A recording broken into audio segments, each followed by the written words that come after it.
going on? By now you probably finished watching this DVD, MTO Live in Japan. Two-Face, myself, we went out to Japan 2009, a couple of years ago, and we learned a lot of things out there. We learned a lot about respect, unity, a lot about patience. Throughout the years, you know, we would always wonder about Japan. We would always wonder about what it was like and who was purchasing all our music. And in 2009, we got a chance to see the stores like you see in here. We went to autograph sessions and concerts. People yelling MTO. It was like not only an honor, but it was just something so amazing to go out thousands of miles away and see all these people that knew our music. I know the tragedy in Japan has been a big thing, you know, that just hit in April, the tsunami. I know it's gonna take a lot of pieces to pick up Japan again, but I know with the unity that you guys carry, I know that you guys will get through it. Arigato, thank you so much for watching the DVD, for making everything possible, not only through the years, but till now. Without you, I don't think that we would be here 10 years strong, without the people behind the cameras and behind the pianos, the keyboards, making beats, and you guys purchasing our music. So arigato, thank you for watching, and thank you for all the memories that you guys and ladies have made throughout the years. MTO, thank you.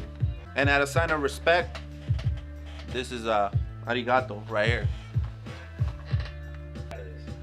Watching the movement in Japan. Oh, the difference, you know, like if you're a Chicano rap artist or a fan in the United States and you watch this DVD, I think that you all seen the difference. The culture, not only was it like, I don't know how I could explain it. It's just they embrace your culture, you know, like the culture, like they were like raza. To me, it was like they spoke Spanish too, you know, like it was different. It was a whole different experience. Chicano rap has lived in Japan for so long, but we never got a chance to see it until we got there. I think that's the most important key right there. The respect that they showed, not only while we landed in Japan, but as they took us back to the airport, the respect was still there. The respect was never lost. The unity, the patience, and calm. That's what I think that people are gonna understand the difference, man. It's like,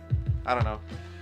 Chicano rap in reality is not dead. You know, people are saying it's dead. It's not dead. It's just people don't embrace it. You know, they're paying 20 bucks a DVD or 20 bucks a CD.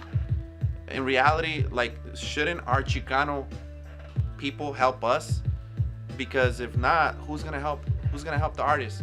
If Chicano rap is dying, it's not only because of you, it's because the people that are hating, they don't want to see somebody come up, you know. I think that's the problem. How was the experience working with some of the top producers? Yeah, artists over there in Japan?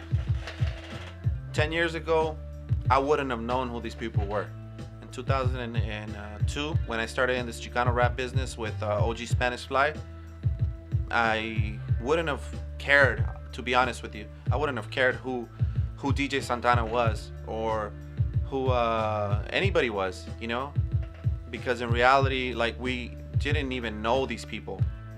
But when you get to that point and sitting down in a studio with them and working with them, it's like working with the Dr. Dre here. It's working with I don't know, like you know what I mean, like working with the top producer, top rapper.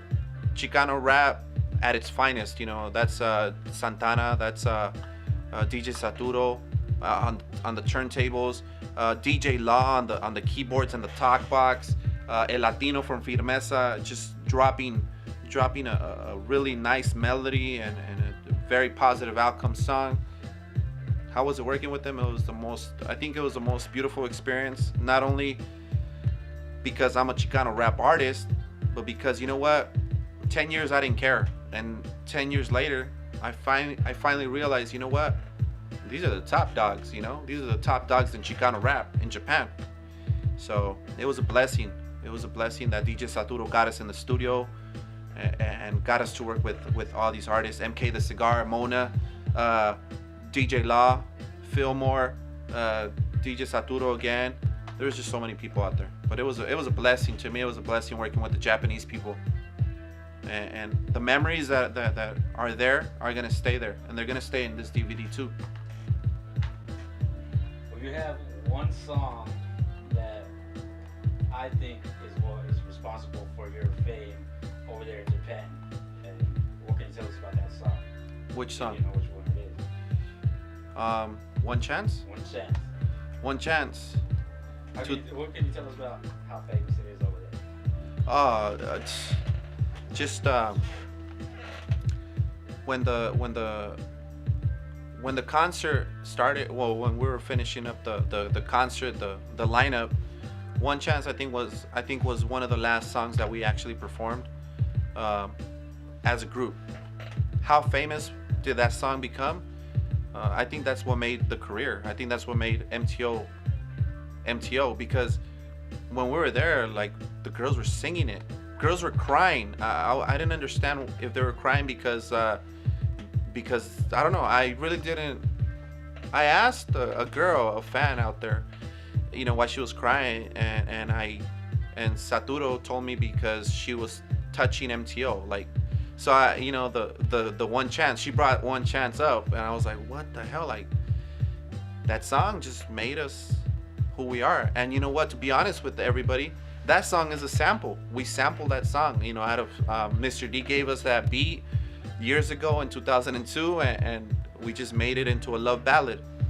And I don't know, it's just a blessing, that we got into the studio and made it something different.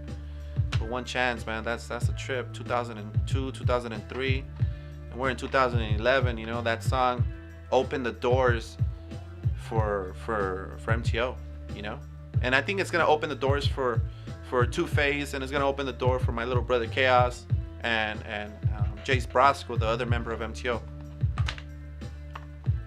Once you stepped into one of these Chicano rap stores over there in Japan, what did you feel? How was your experience once you walked in? When we first landed in Japan, I'm sure you see it in the DVD, is we don't get to a hotel, we don't get to a restaurant. The first place we get to is a store, and it's amazing that they embrace you. They embraced us, like, they brought us waters, they brought us chips. They wanted us to sign, to autograph at least 100 things. Me and Two-Face were signing. The whole hour that we spent in that store, I believe we signed over 100 items. It was shirts, CDs, posters, flyers, whatever it was. They wanted autographs. But walking into any Chicano rap store out there, the people that were actually shopping around, they knew, hey, that's MTO, and they would look at us, but they would ask us a little bit later, once we finished doing business. They would ask, hey, can we take a picture with you? And but it was a great experience. Just the Chicano rap stores out there is way different than here. Out here we don't really have Chicano rap stores. Out there they embrace Chicano rap. All you see Little Robs, you see Mr. Capone's, Mr. Criminals, Mr. D, you see Night Out, Mr. Shadows, you see oh my God, Urban Kings, Miss Crazy, Chino Grande, everybody. That's what you see when you walk into a Chicano rap store. You see all the Cholo gear, the Dickies, the Ben Davis, the Lokes. It's like Easy Toys, but with a different kind of experience. You feel at home. You feel that you're wanted. You feel like, oh, you know what? People know me here. When you walk into a Best Buy here in San Diego, it's like, who the fuck knows me? Nobody. But when you walk in Arizona, you walk into a Chicano rap store, people know us. So that was a great experience to me. Some people bootleg my CDs out there, and that's another thing. When I open a bunch of CDs, when they ask me, hey, can you autograph these?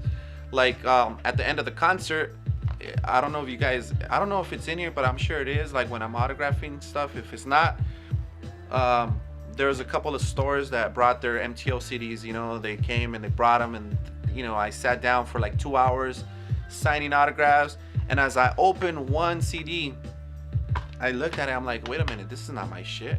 This is not my stuff. I didn't even press this. They're all bootlegs. So I mean, along the way, it was actually good to know that I didn't press them, and that I had no association with getting any of the royalties or money. But at least I was getting out there. At least people were actually, like listening to my music. So that's it. It's a wrap.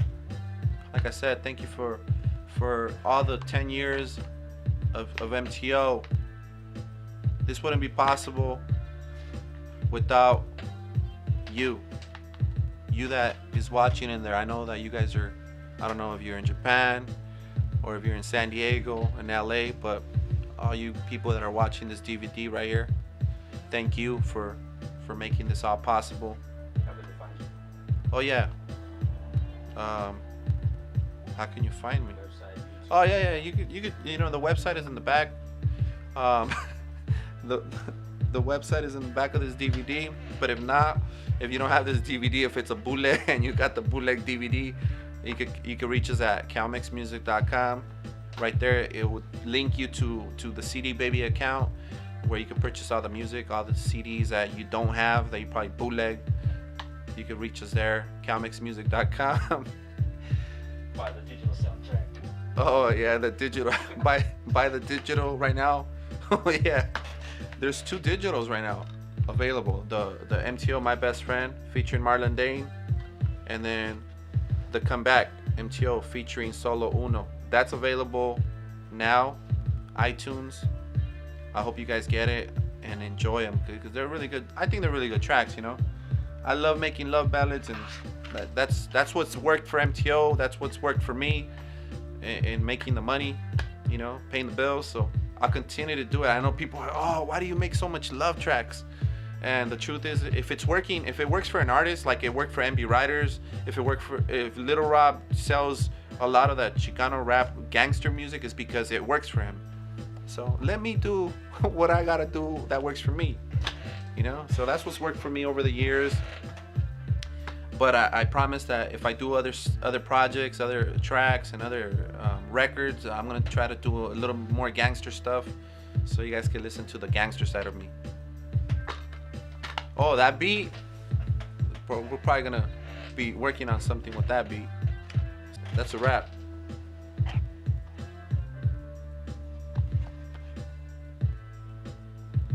Can you see it right there?